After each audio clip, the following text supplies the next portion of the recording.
Welcome to Civics and Coffee, a history podcast, the show all about United States history, delivered to you in the time it takes to enjoy your morning cup of coffee. I'm your host, Alicia, a historian trained in United States history with a passion for telling both the known and unknown parts of America's past. So grab your coffee and get ready for some bite-sized history. Hey everyone, welcome back. For much of the 19th century, individuals from the tiny island of Ireland dominated immigration to the United States. According to the Library of Congress, between 1820 and 1860, the Irish made up 1/3 of all immigrants coming into the country, and in the 1840s, at the height of the Great Famine, that number skyrocketed to 50%. Whereas before the famine, the immigrants were mostly men, the makeup of the individuals coming into the United States evolved to include women and families. Eventually, per the data, the quote, sum total of Irish Americans exceeded the entire population of Ireland. New York City boasted more Irishmen than Dublin, end quote. Desperate to escape the economic precarity of their home country, millions of Irish bet their future by taking passage toward America. Although Britain was closer in proximity, the United States offered more job opportunities for those unskilled laborers, and thus men and women boarded steamships headed west, hoping to make better lives for themselves and their loved ones. Yet, their connection with their homeland was not broken, and a significant number of the Irish established immigration chains, sending for their families. They also stayed apprised of the latest developments back home. So when Michael Davitt established the Irish Land League in 1879 to fight for land reform, the Irish in America took note, establishing a companion branch the following year in 1880. By the fall, Irish American women had established the Ladies' Irish National Land League. And as I will get into shortly, the members of the Ladies' Irish Land League not only put their heart into raising money and awareness for their home country, but they utilized the league to assert a public role in their communities in an era that remains somewhat hostile to the idea of women engaging in public discourse. So, this week, I am diving into the Ladies' Land League. How did it get started? What were some of its goals? And what exactly did it mean for women? Grab your cup of coffee, peeps. Let's do this. This episode is a little different in that to tell this story fully, I have to share a bit of international history too. So if you will indulge me, my friends, we're going to dip our toes ever so briefly across the Atlantic to Ireland.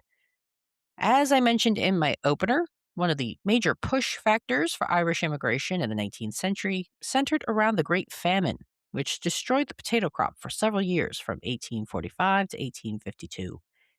Even after the famine, however, the United States was seen as offering a better life for poor Irish farmers, who also contended with mass evictions and the pervasive problems associated with subsistence farming, not to mention the economic impacts of the near famines of 1861 to 1864 and 1879 to 1882. The original Land League was established in County Mayo in 1879 by Michael Davitt, who is described as an agrarian reformer and former Fenian. He was joined in leadership by Charles Stewart Parnell, a leader of the Irish Parliamentary Party. This was a period when Ireland was suffering ongoing crop failure and rural unrest, and the League became a national movement demanding land reform. As historian Eli M. Janis explains in his article evaluating women's participation in the League, the goal of the Irish chapter was to, quote, exploit the rural unrest in Ireland to gain what became known as the 3 Fs: fair rents, fixed by independent appraisal, fixity of tenure for tenants as long as rent was not in arrears, and the free sale of improvements made to holdings, end quote. League leaders also hoped to leverage the movement to generate momentum to undercut British control of Ireland.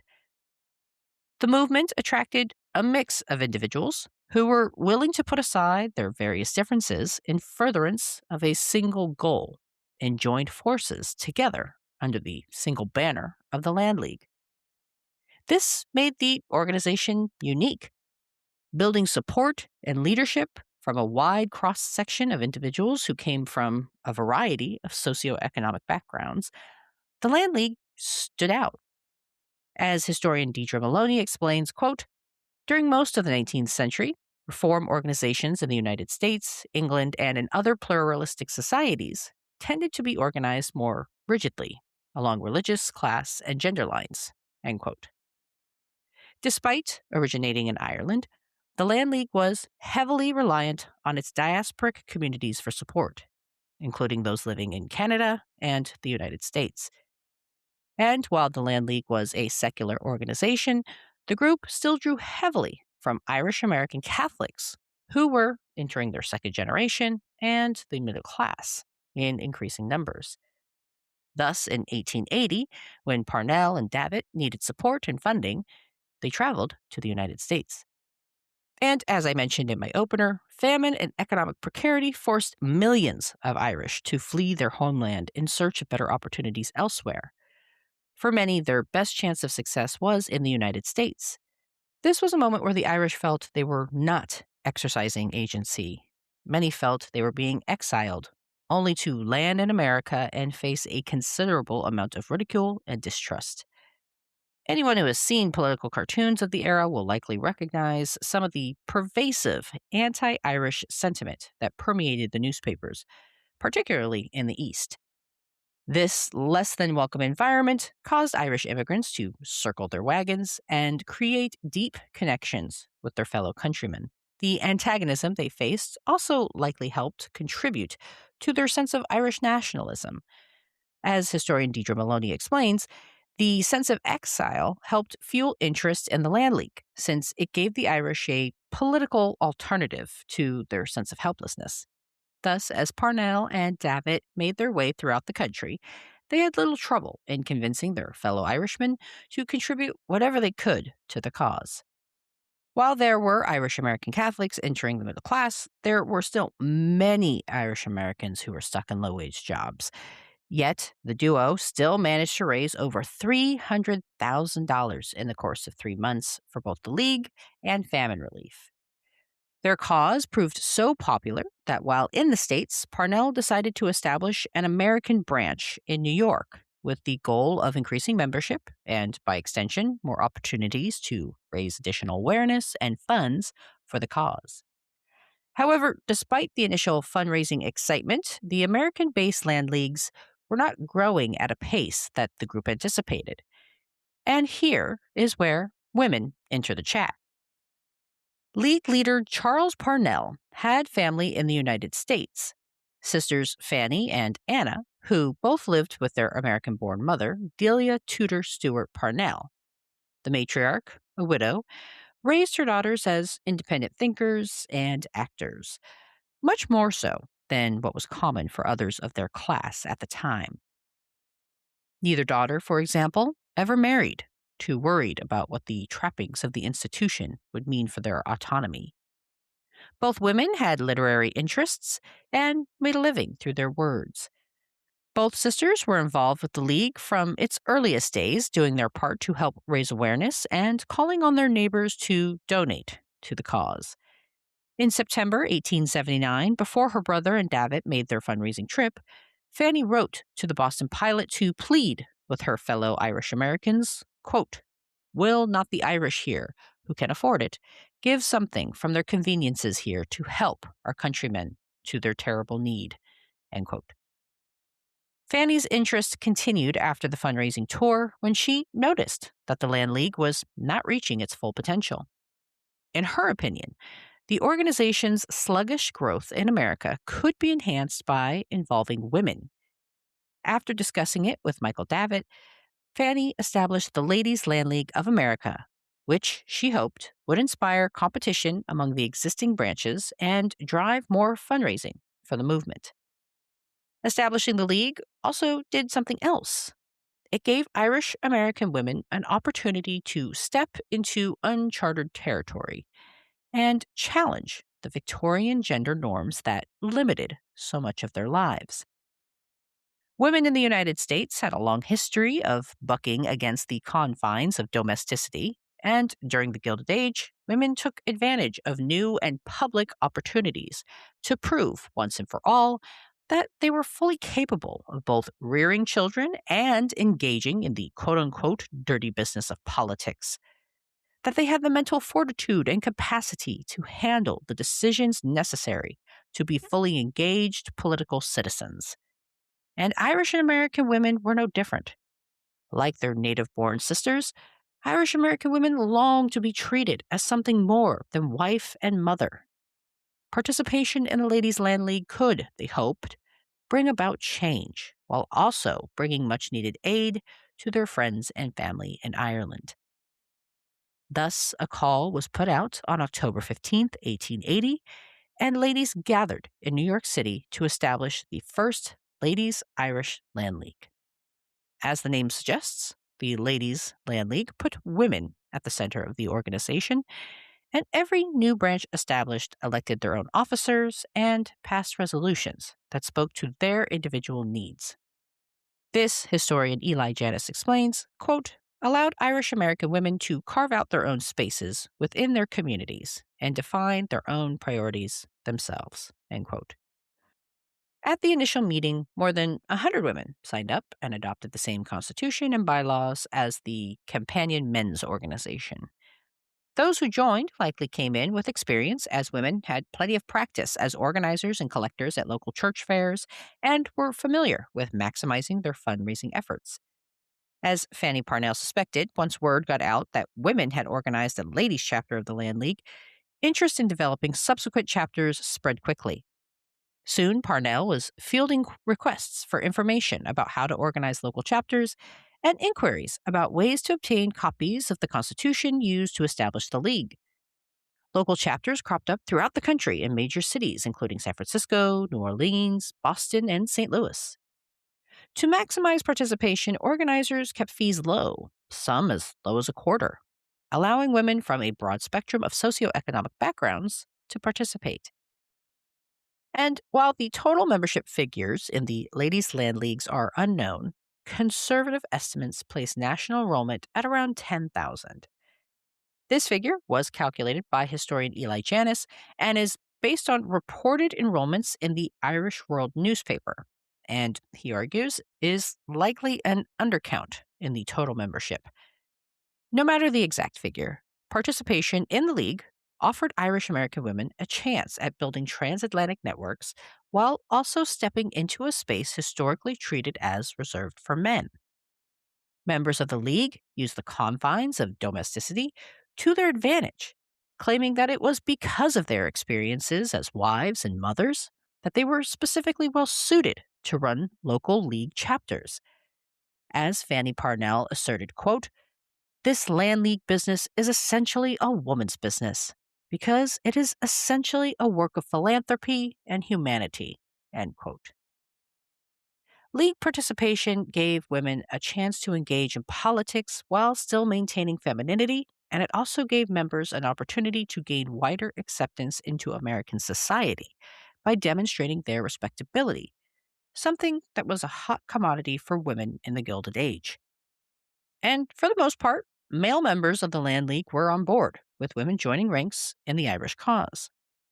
Despite the widespread limited view of gender and the expectations of women during this period, most male Landleaguers understood how valuable women were to the cause, with one newspaper editor writing partially that women's participation was, quote, one of the most interesting and may grow to be one of the most potent phases of this great movement, end quote. The Ladies' Land League in the United States achieved such success that it inspired Fanny's sister Anna to establish a sister organization in Ireland in 1881. Anna, now living full-time in Ireland, became president of the Irish Ladies' Land League, and, much like the American organization, the Ladies' Land League went on to be a powerhouse in terms of fundraising and became a critical line of support once the men in the movement started getting arrested. In both Ireland and the United States, women largely enjoyed the support of their fellow male leaguers because, despite the fact that they were stepping into this political arena, members of the Ladies' Land League were still sticking pretty close to the prescribed gender norms. Female leaguers remained focused on using their organization to raise money for the cause, even when their male colleagues escalated their fight with talk of taking up arms against Great Britain. Of course, not everyone was in agreement and on board with the idea of women entering the land of politics, no matter how much it was dressed up or touted as an extension of their domestic duties. The idea of women participating in a political movement for some felt counterintuitive to their gender, including those in the American Catholic Church. One bishop in St. Paul, Minnesota, criticized the Lady Leaguers, asserting that the movement did not start with women and thus their participation was, quote, in opposition to all of their womanly instincts, end quote. The bishop's comments seemed to ignore or forget that despite the touted domestic ideal of women remaining in the home, for many Irish American women, their reality required their working outside of the home, and their economic contributions were critical to their family's survival.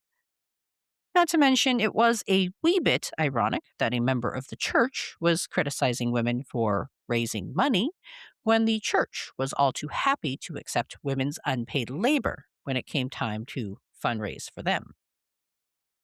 The Land League also suffered from deviating ideologies and infighting, which ultimately caused both the Irish and American organizations to splinter and fall apart. For the American Leaguers, the divergence came down to whether the group should maintain their focus on obtaining relief for their countrymen in Ireland, or whether they should combine Irish relief with broader efforts within the United States. These differences of opinion became public knowledge, and some argue contributed to the League's downfall. The organization was also dealt a hard blow with the unexpected death of leader Fanny Parnell on July 20th, 1882. Without her powerful voice championing the benefits of including women in the movement, the Ladies' League organization in the U.S. basically withered away on the vine. Despite its brevity, the Ladies' Land League nevertheless gave Irish American women an entryway into the public sphere and gave them an opportunity to demonstrate their ability to perform respectably in a historically male-dominated space while still holding on to their femininity. Much of the details of the work performed by the Parnell sisters remains elusive, lost to history due in part to the lack of primary sources. The Parnell family did not preserve their personal papers, and later accounts written by male participants of the Land League chose to write off or otherwise diminish the sisters' contributions to the movement. Irish American women, like their fellow male countrymen, had strong ties to their homeland and took the opportunity presented with the Land League to both support their kin and announce their desire to be part of the public discourse in the male-dominated space of politics. The Land League was a transnational organization supporting the Irish in their fight for land reform. A short-lived movement, the Ladies' Land League, is also an example of women reframing gender limitations to assert new places and spaces for themselves in the Gilded Age, a trend that continues into the progressive era. And before I sign off today, I do have a special announcement. If you follow the podcast on social media, then you may have seen, but I will be giving a talk later this summer in Boston. That's right, peeps. Your favorite neighborhood podcaster is going on the road and making her way east to History Camp, where I'll be talking about one of my passions and areas of expertise, labor, women, and the evolution of workplace safety. Should you be around in August, I hope you consider attending. I can't wait. You can learn more about History Camp, including how to register, through their website at historycamp.org, and I've included a link in the show notes for this episode. Thanks, peeps. I'll see you next time. Thanks for sitting down with me as I explored this chapter of American history. If you liked what you heard, be sure to subscribe and share with your friends. I look forward to our next cup of coffee together.